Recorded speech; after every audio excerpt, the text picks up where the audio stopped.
नमस्कार मित्रांनो, स्टार प्रवाह वाहिनीवरील लक्ष्मीच्या पावलांनी या मालिकेच्या येणाऱ्या काही भागात आपल्याला पाहायला मिळतंय की आता दिवसेंदिवस अनामिका सोहमला अजूनच छळत असते. त्याच्या प्रत्येक गोष्टीमध्ये दोष शोधून काढत असते, त्याच्या फक्त चुका काढत असते.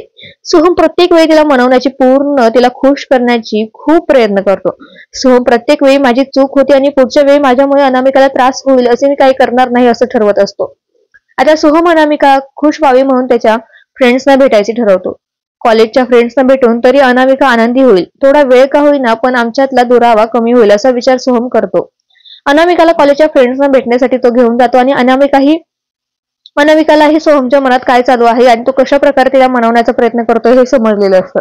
पण अनामिका मनातल्या मनात हसत म्हणते, सोहम, तू खरंच खूप क्यूट प्रयत्न करतोयस मला मनवण्याचे, पण तुझ्या कोणत्याच प्रयत्नाने मी इम्प्रेस होणार नाहीये.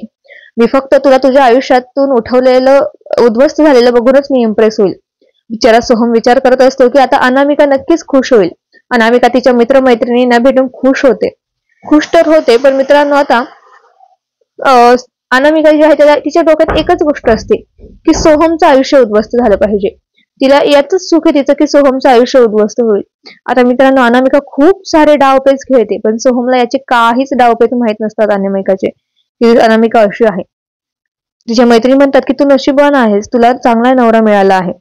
तर मित्रांनो, माझा नवरा तर नुसता बिनकामाचा आहे, तो त्याच्या आयुष्यात काहीही करू शकत नाही. अगं तुला खरं सांगते, मी त्याच्याशी लग्न करून पस्तावले आहे. असा नवरा असल्यापेक्षा नसलेला बरा. अनामिकाचं हे बोलणं सोहम ऐकतो. अनामिकालाही माहित असतं की सोहम ऐकत आहे. त्याने ऐकावं म्हणूनच अनामिका तिच्या मैत्रिणींना म्हणते की असा नवरा असल्यापेक्षा नसलेला बरा. हे बोलणं ऐकून सोहम मात्र पूर्णपणे हादरून गेलेला असतो. तिथे काहीही न बोलता तो तिथून घरी येतो. अनामिका मात्र मनातून खुश राहिली असते. तीही सोहम काय करतो हे बघण्यासाठी त्याच्या मागोमाग जाते. सोहम आता या सगळ्याचा खूप त्रास होतो असतो त्याला आणि त्याला स्वतःचीच लाज वाटते. त्याला आठवतं की अनामिका म्हणते की असा नवरा असल्यापेक्षा नसलेला बरा. मग सोहम कपाटातून अनामिकाची साडी घेतो आणि पंख्याला बांधून स्वतःला संपवण्याचा प्रयत्न करतो. पण त्याच्या सुदैवाने तिथे कला येते आणि त्याला वाचवते. तर प्रेक्षकांना लक्ष्मीच्या पावलांनी मालिकेत हा ट्विस्ट जो आहे तो खूप जबरदस्त आहे. त्यामुळे मित्रांनो, हा ट्विस्ट पाहायला तुम्हाला आवडेल का हे कमेंटमध्ये नक्की कळवा. धन्यवाद.